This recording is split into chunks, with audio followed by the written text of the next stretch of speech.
Existem empresas que levam décadas para faturar bilhões de dólares. A FIFA consegue movimentar tudo isso em apenas um ciclo de Copa do Mundo. E o mais curioso é que, oficialmente, ela nem sequer é uma empresa. É uma organização sem fins lucrativos, que não fabrica produtos, não possui times nem jogadores, mas controla um dos ativos mais valiosos do mundo, a paixão de bilhões de pessoas pelo futebol. Hoje, vamos descobrir como a FIFA ganha dinheiro, como construiu esse império e quem realmente lucra antes mesmo de a bola rolar. A autópsia financeira começa agora. A FIFA nasceu em 21 de maio de 1904, em Paris, criada por representantes de 7 países europeus para organizar o futebol internacional. Naquela época, cada país possuía suas próprias competições e formas de administração. A missão inicial era aproximar as federações, uniformizar regras e promover partidas entre seleções. O grande salto aconteceu sob a presidência de Jules Rimet, que defendeu a criação de um campeonato mundial. Em 1930, o Uruguai recebeu a primeira Copa do Mundo, com apenas 13 seleções. O torneio era modesto e enfrentou enormes dificuldades logísticas, mas plantou a semente de um dos eventos mais valiosos da história. A cada edição, mais países participavam, mais torcedores acompanhavam, mais emissoras transmitiam e mais empresas desejavam associar suas marcas ao campeonato. A FIFA deixava de administrar apenas um torneio. Ela construía uma marca global. Atualmente, a entidade está sediada em Zurique, na Suíça, e reúne 211 associações filiadas, entre elas a CBF. Juridicamente, porém, não é uma empresa tradicional. A FIFA é uma associação privada sem fins lucrativos, sem acionistas ou distribuição de dividendos. Em outras palavras, ela não tem donos. Ser uma organização sem fins lucrativos não significa que não possa ganhar dinheiro. Significa que os valores excedentes permanecem dentro da instituição como reservas e devem financiar suas atividades e o desenvolvimento do futebol. Na prática, a FIFA funciona como uma potência empresarial. Negocia contratos internacionais, administra bilhões de dólares e controla algumas das competições mais valiosas do planeta. Mas de onde vêm tantos bilhões? Muita gente imagina que a principal receita está nos ingressos. Eles são importantes, especialmente quando combinados com camarotes e hospitalidade. Mas o grande negócio está além das arquibancadas. A FIFA controla o direito de organizar e comercializar suas competições. Sua maior fonte de receita são os direitos de transmissão. Emissoras e plataformas digitais pagam valores bilionários para exibir os jogos em diferentes países e formatos. Quanto maior a audiência, maior o preço desses contratos. Depois, vêm os patrocinadores. Empresas como Adidas, Coca-Cola e Visa não compram apenas publicidade. Elas pagam para associar suas marcas à emoção, aos gols e aos momentos que permanecem na memória de bilhões de pessoas. Outra fonte importante é o licenciamento. Bolas, figurinhas, jogos eletrônicos, camisas e produtos colecionáveis utilizam oficialmente a marca FIFA. Outras empresas assumem os custos de produção e distribuição, enquanto a entidade recebe pela autorização de uso. A FIFA não precisa fabricar quase nada para lucrar com tudo o que existe ao redor do campeonato. Os números revelam a dimensão desse sistema. No ciclo de 2019 a 2022, encerrado com a Copa do Catar, a FIFA arrecadou aproximadamente 7,6 bilhões de dólares. Para o ciclo de 2023 a 2026, a projeção chegou a cerca de 13 bilhões. A expansão da Copa de 2026 ajuda a explicar esse crescimento. O torneio passou de 32 para 48 seleções e de 64 para 104 partidas. Mais jogos significam mais horas de transmissão, ingressos, publicidade e oportunidades para patrocinadores. A expansão esportiva também ampliou o estoque comercial da FIFA. E a Copa de Seleções já não é sua única grande plataforma. Em 2025, o novo Mundial de Clubes, disputado por 32 equipes, gerou cerca de 2,13 bilhões de dólares de uma receita anual total próxima de 2,66 bilhões. A estratégia é explorar também o valor dos grandes clubes, dos jogadores famosos e das rivalidades internacionais. Ao fim de 2025, a FIFA possuía aproximadamente 9,48 bilhões de dólares em ativos e 2,7 bilhões em reservas, formando um colchão financeiro raro no esporte. Mas, se não possui fins lucrativos, para onde vai esse dinheiro? A resposta oficial é que parte das receitas é reinvestida no futebol. Por meio do programa FIFA Forward, cada associação nacional tornou-se elegível para receber até 8 milhões de dólares no ciclo de 2023 a 2026 para projetos, infraestrutura e despesas operacionais. As seleções classificadas para a Copa de 2026 também garantiram pelo menos 12,5 milhões de dólares entre preparação e participação. Esses repasses ajudam a desenvolver o esporte, mas também fortalecem a influência política da FIFA, porque as federações beneficiadas participam da eleição de seus dirigentes. É nesse ponto que entra a CBF. A Confederação Brasileira de Futebol é a associação reconhecida pela FIFA no Brasil. Ela também é uma entidade privada, não pertence ao governo e possui receitas e patrimônio próprios. A FIFA não é proprietária da CBF. Existe independência financeira, mas também uma forte dependência regulatória. Para continuar no futebol internacional, a CBF precisa obedecer às regras da FIFA. Em casos extremos, uma federação pode ser suspensa, deixando seleções e clubes fora de torneios internacionais. A CBF controla o futebol brasileiro dentro do sistema. A FIFA controla o acesso desse sistema ao mercado mundial. A CBF recebe recursos e premiações da FIFA, mas também arrecada com patrocínios da seleção, competições nacionais, publicidade e licenciamento. Em 2024, informou ter superado 1,5 bilhão de reais em receitas, mostrando que é uma potência econômica por si mesma. Nesse universo lucrativo da FIFA, existe um detalhe curioso que pouca gente conhece. Durante a Copa do Mundo, até um simples cartão amarelo pode gerar dinheiro para a FIFA. Mas quem paga essa conta não é o jogador. Quem recebe a multa é a Federação da Seleção. No caso do Brasil, por exemplo, a cobrança é feita diretamente à CBF. Os valores não são baixos. Um cartão amarelo custa 10 mil francos suíços, cerca de 12 mil dólares.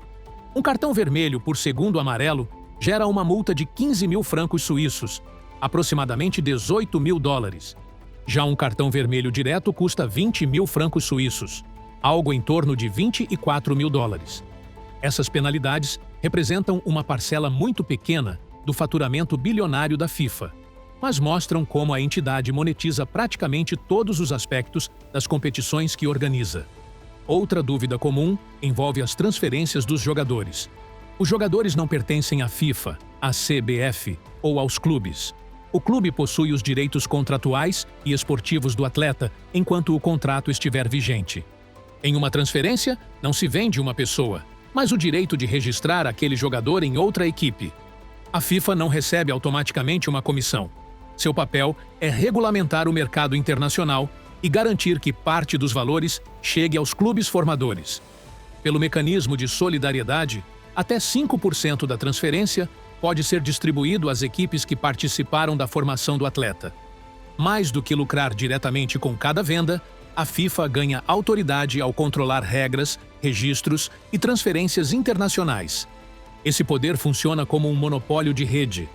Quanto mais países, clubes e jogadores participam, mais valioso o sistema se torna e mais difícil é competir fora dele. Uma seleção pode perder o acesso à Copa. Um clube pode ficar fora de competições internacionais. Um jogador pode enfrentar obstáculos para transferir seu registro. A FIFA não é dona da bola. Ela controla as principais portas pelas quais a bola precisa passar para chegar ao mercado mundial. Um dos responsáveis por transformar essa estrutura em potência comercial foi o brasileiro João Havelange, presidente da FIFA, entre 1974 e 1998. Durante sua gestão, a Copa foi ampliada, novas competições surgiram e a entidade se aproximou de patrocinadores e redes de televisão. A FIFA arrecadava com grandes empresas e distribuía parte dos recursos entre as federações nacionais, que participavam de suas eleições. Quando deixou a presidência, Havelange foi sucedido por Joseph Blatter e recebeu o título de presidente de honra. Mas sua trajetória também ficou marcada pelo caso ISL, empresa que negociava direitos comerciais e de transmissão. Em 2012, documentos judiciais relacionaram Havelange e Ricardo Teixeira, seu ex-genro e ex-presidente da CBF, ao recebimento de valores milionários. Havelange renunciou ao título honorário em 2013. Teixeira foi banido definitivamente do futebol pela FIFA em 2019. O escândalo não envolvia resultados em campo, mas o controle dos direitos comerciais das competições. Blatter presidiu a FIFA entre 1998 e 2015. Durante sua gestão, as receitas cresceram, assim como as suspeitas de corrupção. Em maio de 2015, autoridades dos Estados Unidos acusaram dirigentes e empresários de participar de esquemas de suborno, lavagem de dinheiro e fraude na venda de direitos comerciais. Prisões foram realizadas em um hotel na Suíça pouco antes de um congresso da FIFA. O caso ficou conhecido como FIFA-Gate e revelou que empresas de marketing pagavam propinas para garantir contratos de transmissão e publicidade. Blatter deixou o comando, enquanto dirigentes foram afastados, processados ou condenados. Em 2016, Gianni Infantino foi eleito com a missão de reconstruir a credibilidade da entidade. Mas sua chegada também foi cercada por controvérsias. Michel Platini, então presidente da UEFA e favorito na disputa, foi afastado por causa de um pagamento de 2 milhões de francos suíços recebido da FIFA. Platini e Blatter afirmavam que o valor correspondia a serviços prestados. Depois de anos de investigação, ambos foram absolvidos, decisão novamente confirmada pela Justiça Suíça em 2025. Outro ponto questionado é a remuneração dos dirigentes. Documentos fiscais analisados pelo jornal Le Monde indicaram que o custo total de Infantino para a FIFA teria alcançado aproximadamente 6,13 milhões de dólares em 2024, incluindo salário, bônus e benefícios. O valor não prova irregularidade, mas reforça a contradição central da FIFA. Juridicamente, uma associação sem fins lucrativos. Economicamente, uma organização com dimensões de grande corporação. As escolhas das sedes da Copa também alimentam críticas. Rússia e Catar provocaram debates sobre direitos humanos, condições de trabalho, gastos públicos e transparência. A escolha da Arábia Saudita para 2034 reacendeu essas discussões. Para a FIFA, levar a competição a novos países expande o futebol. Para os críticos, interesses econômicos e políticos pesam cada vez mais. Uma Copa envolve infraestrutura, segurança, turismo e grandes investimentos públicos. Enquanto a FIFA concentra receitas internacionais de transmissão e patrocínio, o país sede costuma assumir uma parcela significativa dos custos. E o retorno dos anfitriões depende principalmente do turismo, dos impostos, dos empregos temporários e da visibilidade internacional. O problema é que esses benefícios não são garantidos. Além disso, as questões financeiras também chegaram ao campo. Com o crescimento das apostas, até os acontecimentos menores de uma partida ganharam valor econômico. A FIFA não recebe uma comissão cada vez que o árbitro mostra um cartão ou marca um escanteio. Mas pode comercializar os dados oficiais produzidos durante seus campeonatos, que são utilizados por plataformas de estatísticas e operadoras de apostas. Assim, a entidade não lucra diretamente com cada lance, mas monetiza o sistema de informações criado dentro do jogo. Quanto mais mercados são oferecidos, maior o dinheiro movimentado e também o risco de manipulação. No Brasil, esse problema apareceu na Operação Penalidade Máxima, conduzida pelo Ministério Público de Goiás. Segundo as investigações, jogadores recebiam ofertas para provocar acontecimentos específicos durante os jogos. Não era necessário perder a partida. Bastava receber um cartão, cometer um pênalti ou produzir outro lance previamente combinado. Em 2024, o Ministério Público informou que 32 pessoas haviam sido denunciadas, entre elas 21 jogadores. Em 2025, foram anunciadas as primeiras condenações criminais relacionadas ao esquema. Para um atleta com salário baixo, a proposta pode representar meses de remuneração. Para a organização criminosa, O pagamento é apenas um custo diante do lucro obtido nas apostas. O placar final pode parecer legítimo, mas um único detalhe da partida pode ter sido comprado. É justamente isso que torna a fraude tão difícil de identificar. Esse é um novo cenário que a FIFA, em sua função fiscalizadora, deve analisar, para que o esporte do futebol não se perca em meio a manipulações. No fim desta autópsia, concluímos que a FIFA não precisa ser dona dos clubes, jogadores ou seleções para controlar o negócio ao redor deles. Seu poder está na rede que construiu. Ela organiza as principais competições, estabelece regras, administra registros e conecta federações, clubes, patrocinadores, emissoras, países e torcedores. Os patrocinadores pagam pela emoção. As emissoras pagam pela audiência. Os países investem em busca de visibilidade.